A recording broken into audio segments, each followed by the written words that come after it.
All right, we are back.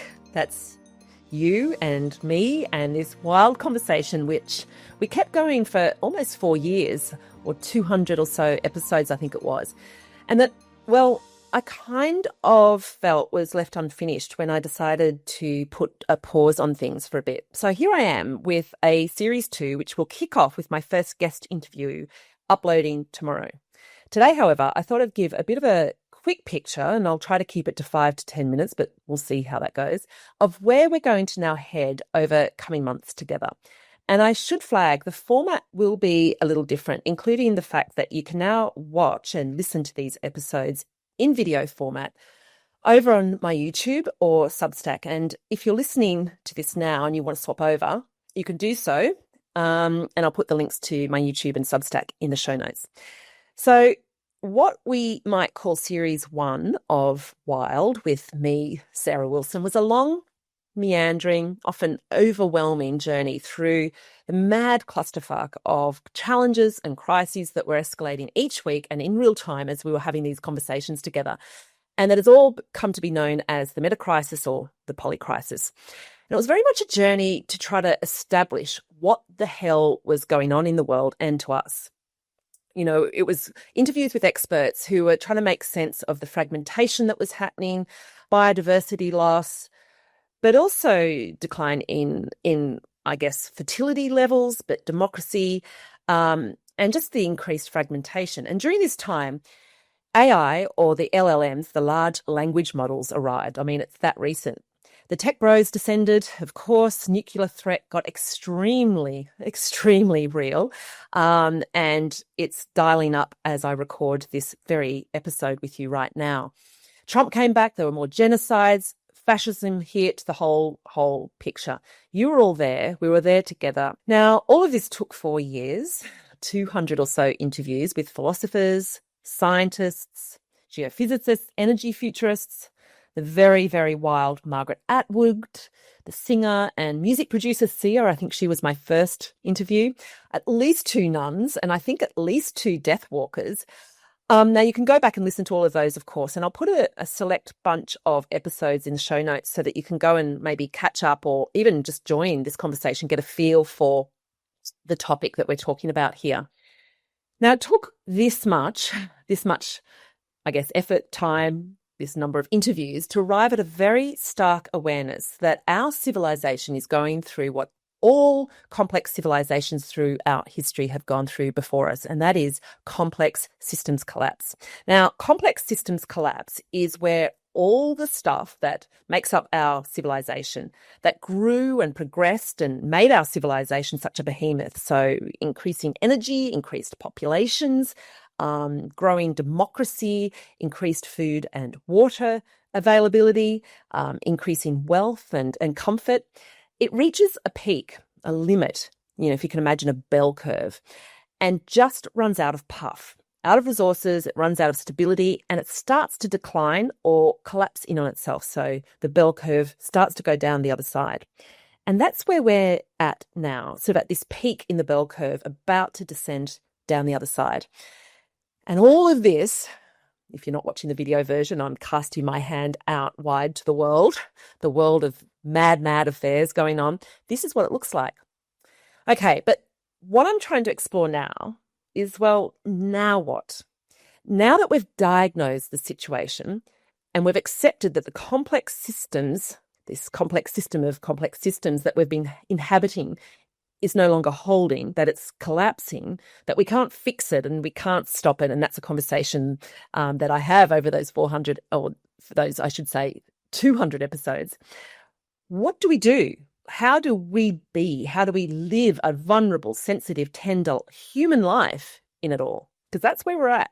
And I think that once the reality of collapse sets in for most of us, when collapse awareness strikes, we very much need to move our energy into this next realm of inquiry. We just have to, because otherwise we'll go insane. So in this series, I'll be answering a bunch of questions that necessarily arise for us when we hit that point. So I'll be answering questions like, how do we raise kids now, given the goalposts have shifted so much? How do we grieve letting go of everything we took for granted, like stable weather patterns and being able to plan for a future and let go of this idea that things will just keep growing and getting better forever?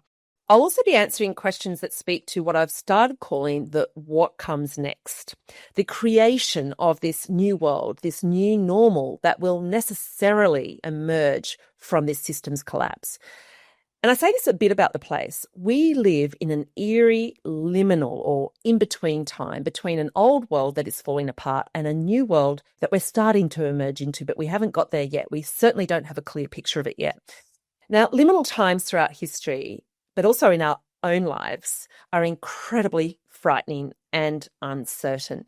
And we can think of liminal times as being like that period between the two world wars when nobody kind of knew what was going to come out of it all. And there'd been a lot of human lives lost, and there was no idea of what the new world order would look like. We can also think of adolescence, as a liminal time, that time between, that's of no man's land between being a child and being an adult with rights and responsibilities. And in these in-between periods, we feel incredibly unanchored and we tend to fear the worst. But such times can also be times of stunning possibility. And that's a phrase I use in my book, of potential new world building, of new leaders, new, better and life-generating, life-supporting ideas and pursuits.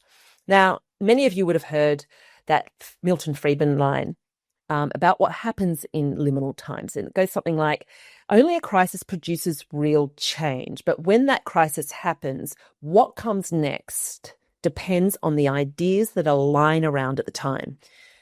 Very ironically, of course, Friedman was the father of modern capitalism, but we're going to put that aside for the moment because there are so many crazy ironies and paradoxes in this journey, as you probably have noticed. The point is, we are at that point of crisis where things are wobbling all over the place, where the shift into the what comes next is emerging. We are precisely at that potent point in history when those ideas that need to be lying around need to be developed, ready to go, ready to emerge. And if I can bring another quote into all of this, Buckminster Fuller once said, "You never change things by fighting the existing reality. To change something, build a new model that makes the existing model obsolete." So that's what I'm going to explore in this series with my guests. What are these new ideas, these new mindsets that will create the what comes next? And what kind of what comes next do we really want? How do we be active agents in this incredible transformation? Now, I'll say it straight up. This will be a massive challenge for me, a wonderful challenge. And starting with recording these as videos, it's not something that I love doing. But it's a challenge that is going to require my own wild letting go of my grippy, my white-knuckled grip, my linear left-brained thinking. And if you want to get an understanding of what I mean by left-brain thinking, you can go back to the episode with neuroscientist IAIN MCGILCHRIST for an explanation. And I'll put the link to that episode in the show notes so you can listen in. So I'm going to have to get guests to get on the same page with me and to probably push me a little on my left-brained linear thinking, because we will all need to be role modeling the hell out of a better, more expansive, more life-generating way of even going about just having conversations, because the old linear didactic way of doing things just isn't cutting it for anyone anymore. So I'll also be asking guests to get really raw with us about how they're doing what they're doing. Like, what do they do to live fully in this, in spite of, or perhaps because of this? What are they reading? What are the private revelations that they're having? What spiritual notions sustain them? What weird stuff are they doing to manage their dopamine addiction? And how do they get through their afternoon slumps or their 3 o'clock in the morning slumps? How do they get through engaging with friends and family who are just not seeing things the way they're seeing things? So my noble aim here with you is to have wholly emergent conversations with guests who are really living out professionally and personally at a really deep, human, inspiring level the change that is now happening. This will start out as a 12-part series, a philanthropic trust in the UK that helps fund projects that are all about life-generating ideas will be assisting me with that. The background story here is that the head of this trust was a regular listener to Wild and was annoyed when it ended, in part because I just couldn't fund it any longer. As many of you know, I'm pretty strict on the kinds of advertising messages I'll allow onto my platform. And plus, the topics that I discuss are just not that appealing to the manufacturers of green powder supplements. Anyway. So as I say, we'll keep this all to 12 episodes for the moment, but I will see how things go from there. Now, as always, I am open to feedback and guest suggestions from you lot. And as I mentioned just a moment ago, you can watch these episodes on YouTube now in video format, or you can go over to Substack, where you'll also be able to post your comments there. So you can give guest suggestions, but you can also ask questions. And I'll be asking each episode's guest to go into Substack, into that forum, and answer any of your questions and perhaps respond, to your feedback where possible. So again, I'll put the link to my YouTube and my Substack in the show notes, where you can also watch this very episode that you're listening to now. As an added bonus, if you do choose to watch this in the video formatting, you also get to see the vast, crazy array of mock studio setups where I'll be filming these episodes. Now, I'm currently in Canberra, Australia, and I'm staying with one of my brothers. And so this is his, I think, TV room. It's kind of a guest room. It's a studio out by the chook shed. And so you can probably hear the birds and the chooks outside. I did think about doing this as a polished performance, but I tend to think the world doesn't need any more polished performance. I think we just need to get straight to the real thing. Smoke and mirrors, it's all a distraction, and we're in a rush, and we don't have time to waste. Anyway, if I can invite you to please follow along. So this is something I'm really going to impress upon you. If you can go to wherever you listen to your podcasts or wherever you watch your videos and follow or subscribe, that would be awesome, because that means then you get every single episode as they drop each week. And if you could also, and if you listen to it on a podcast, it's generally, you'll see the follow button at the top generally. And also, while you're there, could I ask you to share the podcast, Wild with Sarah Wilson, with all your friends and family, and maybe just add a note suggesting that they follow along, because I do think this is an important conversation that we all need to be having. And there aren't too many forums where these kinds of conversations, these kinds of voices get heard. So that's enough of a run up. The next episode to land in your feed will get straight to things. We'll be discussing how emergence actually happens and how we can start to be part of this emergent move into the what comes next.